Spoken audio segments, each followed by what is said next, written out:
Sir, আমাকে সংসার কিভাবে চলে আমি বলতেছি।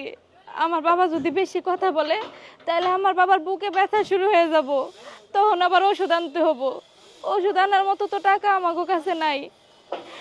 আসলে আমার বাবা 3য় শ্রেণীর সরকারি চাকরি করতো, প্রভিডেন্ট ফান্ডের টাকা আইতো, ওই টাকা দিয়ে সংসার চলতো। আমার বাবা রিটার্ন হওয়ার পরে থেকে আর কোনো টাকাও আসে না।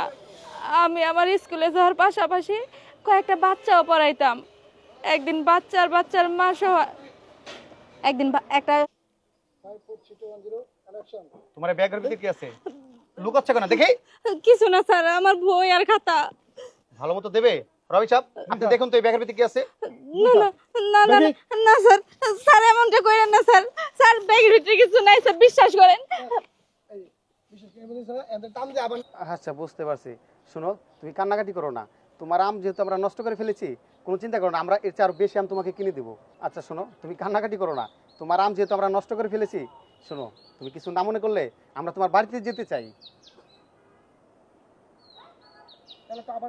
হ্যাঁ পাবলিক হয়েছে। আচ্ছা শোনো, তুমি কান্নাকাটি করো না। তোমার আম যেহেতু আমরা নষ্ট করেই ফেলেছি, শোনো, আমরা তোমার বাড়িতে যেতে চাই। নিবা? কেমন জানি হলো না?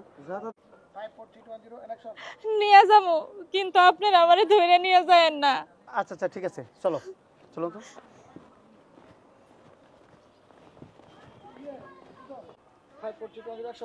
আচ্ছা শোনো, তুমি কোনো কান্নাকাটি করো না। তোমার আম যেহেতু আমরা ফেলে দিয়ে নষ্ট করে ফেলেছি, সরি ফেলে দিচ্ছি না।